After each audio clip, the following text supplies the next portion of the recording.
Let's review the wiring of the SQM4 actuator. Today, we're going to focus on the 4 to 20 milliamp version, which is very common. We're going to look at the 5 board, which is that version. The 5 is indicated as the second number past the period in the part number.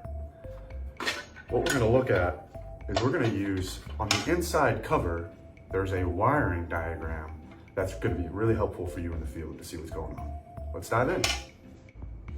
The X1 and X2 terminals on the diagram are these green terminals here. X1 is the low voltage terminals, which is the 4 to 20. X2 terminals is the line voltage. Worth mentioning is the numbers on the diagram are spatially out of order.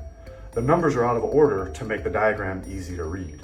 It's very important to go by the pin number rather than the spacing on the diagram. For example, pin 8 on the diagram is the neutral, which is shown in the middle, but on the actuator is the 8th pin. This wiring here is the bare minimum 4-wire install. If there's power on X2 pin 9, the actuator will modulate according to the 4 to 20 milliamp. A common wiring practice is breaking the 4 to 20 milliamp loop with a normally open relay contact to keep the actuator at low fire for ignition. Once the burner is in operation, you can use the main shutoff valve output to energize a relay, allowing the actuator to modulate. Best practice is to use a time delay relay of around 10 seconds to allow the burner to light safely before allowing the actuator to modulate. If the burner shuts down, the main shutoff valves are de-energizing, opening the 4 to 20 milliamp loop, and the actuator will drive closed. This actuator has a Form C auxiliary switch with a common normally open, normally closed, shown on terminal X2, pins 3, 4, and 5. 5 is normally closed, 4 is common, and 3 is normally open. We can use this auxiliary switch to prove high fire for purge or low fire for ignition. The pins for the aux switch are labeled on the actuator itself. You may need to drive the actuator high for purge. The SQM4 uses voltage to drive the actuator open.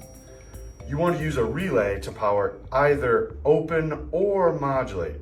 Powering both can damage the motor. If the actuator you're replacing has an F terminal that's jumpered to drive high, we can use that same relay to drive the SQM4 to high, shown here. The F terminal jumper is low voltage. The SQM4 is using line voltage to force high and modulate. You may need to run an extra line wire to use this feature. You may have an application where you need to prove high for purge and low for ignition.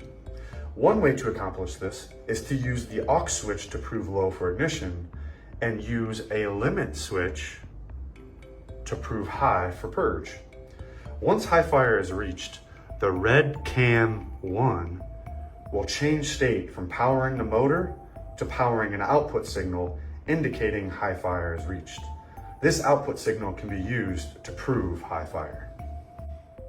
Here is the SQM4 fully loaded. When ready to purge, we energize the drive high terminal and break the modulate signal. Motor drives high and proves high fire reached with a limit switch. Once purge is complete, we energize the modulate terminal. With the 4 to 20 loop broken, actuator drives to low. The normally closed contact of the aux switch closes to prove that we're at low fire. Burner then lights, which completes the 4 to 20 milliamp loop after 10 seconds or so, and the actuator will modulate according to the 4 to 20 signal. We are up and running.